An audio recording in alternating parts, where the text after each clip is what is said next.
ਲਓ ਜੀ, ਨਵਾਂ ਇਸ਼ੂ ਵੀ ਸਾਹਮਣੇ ਆ ਗਿਆ ਜੀ।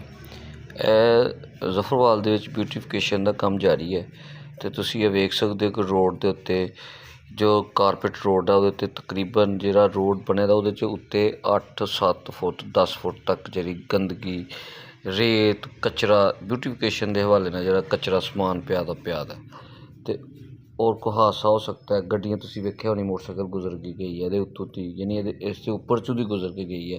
ਕੋਈ ਜਾਨੀ ਨੁਕਸਾਨ ਹੋ ਸਕਦਾ, ਗਾੜੀ ਫਿਸਲ ਸਕਦੀ ਹੈ। ਪੂਰੇ ਰੋਡ 'ਤੇ ਤੁਹਾਨੂੰ ਇਸ ਤਰ੍ਹਾਂ ਹੀ ਨਜ਼ਰ ਆਏਗਾ। ਇਹ ਨਾਰਵਲ ਰੋਡ ਦੀ ਬਾਤ ਕਰ ਰਿਹਾ, ਬਿਲਕੁਲ ਟੋਟਲ ਪੰਪ ਤੋਂ ਲੈ ਕੇ ਅਤੇ ਝੁੰਡਾ ਚੌਂਕ ਜਿਹੜਾ ਸਟਾਪ ਹੈ ਉੱਥੋਂ ਤੱਕ।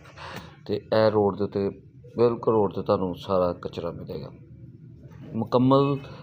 ਜਿਹੜਾ ਨਾ ਝੁੰਡੇ ਚੌਕ ਤੱਕ ਤੁਸੀਂ ਐਸੇ ਹਾਲਾਤ 'ਚ ਵੇਖੋਗੇ ਕਿ ਕਚਰਾ ਪਿਆ ਦਾ ਹੈ, ਕਿਤੇ ਟਫ ਟਾਇਲ ਪਈ ਦੀ ਹੈ, ਕਿਤੇ ਕੋਈ ਚੀਜ਼ ਪਈ ਦੀ ਹੈ। ਮਤਲਬ ਰੋਡ ਦੇ ਉੱਤੇ ਸਾਜ਼ੋ ਸਮਾਨ ਪਿਆ ਦਾ। ਬਿਊਟੀਫਿਕੇਸ਼ਨ ਦਾ ਜਿਹੜਾ ਠੇਕੇਦਾਰ ਹੈ ਉਹਦੀ ਵੇਖ ਲਓ ਹੱਡ-ਦਰਮੀ ਅਤੇ ਗਫਲਤ, ਉਹਦੀ ਵਜ੍ਹਾ ਨਾਲ ਕੋਈ ਹਾਦਸਾ ਪੇਸ਼ ਆ। ਦੇਖ ਸਕਦੇ ਕਿ ਰੋਡ ਦੇ ਉੱਪਰ ਪਿਆ ਦਾ, ਕਿਨਾਰਿਆਂ ਦੇ ਉੱਤੇ ਪਿਆ ਦਾ, ਯਾਨੀ ਕਿ ਯਕੀਨਨ ਇਹ ਜਾਨੀ ਨੁਕਸਾਨ ਦਾ ਮੌਜਬ ਬਣੇਗਾ।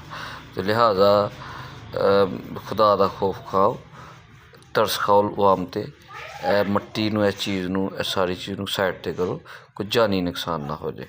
ਅਦਾਰੇ ਵੀ ਨੋਟਿਸ, ਅਸਿਸਟੈਂਟ ਕਮਿਸ਼ਨਰ ਸਾਹਿਬ ਵੀ ਨੋਟਿਸ ਲੈਣ, DC ਨਾਰਵਲ ਸਾਹਿਬ ਵੀ। ਅਵਾਮੀ ਮੁਤਾਲਬਾ, ਅਵਾਮੀ ਸ਼ਿਕਾਇਤ ਸੀ ਕਿ ਰੋਡ ਦੇ ਉੱਤੇ ਕਚਰਾ ਪਿਆ ਦਾ ਅਤੇ ਯਾਰ ਕੋਈ ਨੁਕਸਾਨ ਨਾ ਹੋ ਜਾਏ। ਅਤੇ ਦੋਸਤ ਸਨ, ਰਾਬਤਾ ਕਰ ਰਹੇ ਸਨ ਲੋਕ, ਵੀਡੀਓ ਬਣਾਓ ਜਾਂ ਨਾ ਪੈ ਲਗਾਓ। ਲਿਹਾਜ਼ਾ ਇਹ ਇੱਕ ਰਿਪੋਰਟ ਹੈ, ਇੱਕ ਅਵਾਮੀ ਇਸ਼ੂ ਹੈ, ਇਹਦੀ ਨਿਸ਼ਾਨਦੇਹੀ ਕਰ ਦਿੱਤੀ ਗਈ ਹੈ, ਨੋਟਿਸ ਲਿਆ ਜਾਏ।